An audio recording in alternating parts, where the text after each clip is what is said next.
like this conference specifically, there was an author there, and he like specializes in like Black love specifically. So this idea of like handling like oppression while also like being romantic or whatever. And his whole speech was on vulnerability. Oh, really? And I was like, this literally goes into my chapter. Yeah. So I might add it in a little bit and have one of the D's read it real quick. Yeah. But it was crazy how he was just talking about vulnerability for like an hour, and I was just like, so many notes, like, this so is many what things. I need. That's exactly what I need. Yeah. He also has a friend who wrote a book who just got picked up by Oprah. Oh, cool. And it's called An American Marriage. It's like him and his like clique they all write about love in these different like instances, and especially I think it's cool how they also all kind of related to race in some type of way. Yeah. And like sexuality and just all these different pieces. So I could definitely see me like I definitely want to continue writing. Yeah. But I think I could see myself in that group. Review. We talked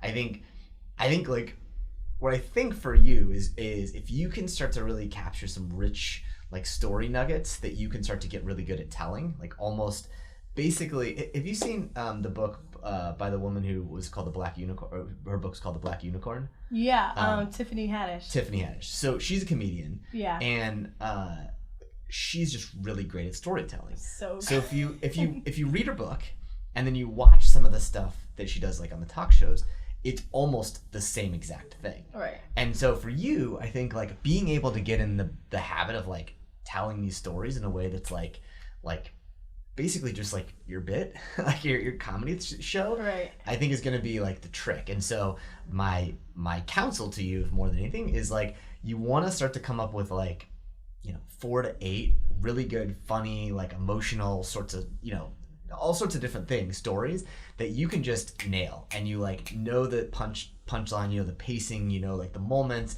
It's a little bit like it's gonna feel scripted at the start, but then eventually it's gonna feel it's gonna become natural. Right. I think if you can do that, you're gonna open some unique doors for yourself, like on podcasts, in some of these like conferences where they're looking for people, where you can write them in columns. So just be aware that I think for this is the type of book that is a little bit like you're gonna have to write your comedy show. You have to write your stand-up act, because that's the power of this one. I mean, like Tiffany's book is so great because the stories are ones that you can read and you can hear told, and then read it and it still feels like you have the same experience. Mm-hmm. So for you, I think you're gonna have to watch her. She is great. Yeah, I've seen her in interviews. I haven't watched any of her personal or talks about her book.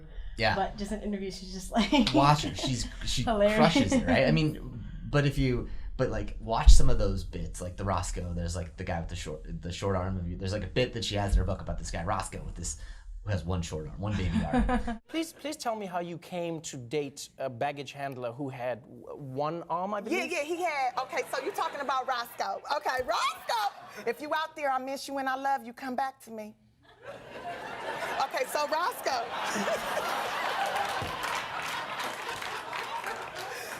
Roscoe had one regular strong arm, and he had like one of them little baby hands. Right. And he was strong in his arm, and he was a baggage handler. And I don't know why,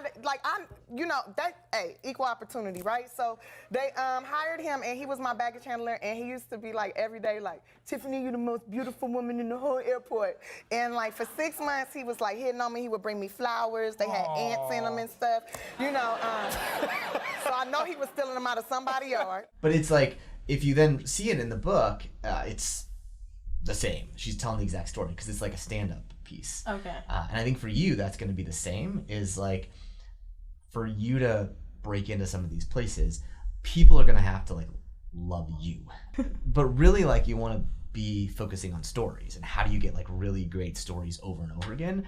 Because that's what this game is now, right? Like, you're playing in a place that you want people to pick this up, and you want people to like want to interview you to tell those stories. Like, what are the favorite stories that you would want to tell right now? Do you have like a list in your head that you think have like nuggets of things? Yeah, I think one of the basic stories that I think people would just be relatable to is the one, definitely my Twitter stories. just because those are so like, oh, like I tweeted him, he hasn't texted me back, or like, I tell the specific one of my friend who like, she usually meets a lot of people on Twitter, and so just her like thinking that like she knows a person when she really doesn't know him, because of his Twitter or like them texting for like 2 weeks. That's a story that's I think just relatable. But and I think that's gonna come down to like richness, right? Like you're gonna want like details and facts and like funny nuggets about the Twitter handle and about like the his bio, like those sorts of things. Like details are what's gonna slay, because like that's the thing that people want to know. Like it's, again, watching Tiffany, like she just talks about things like the type of car, like the place they went out to eat, what they ordered, those like things. And you don't have all those in your book, but that's not a big deal. Just be practiced. Be able to tell it. Yeah, be practiced. She's great. And I think like what's interesting, her audiobook is outperforming her physical book by like 10x. Oh, wow. Because it's so like listenable to type of thing. So depending on if you can get some of the stories nailed and things like that, you may even be able to like record some of these as like audios and that stuff. There's something to that. Okay, cool. I'll definitely keep that in mind. Yeah. We talked about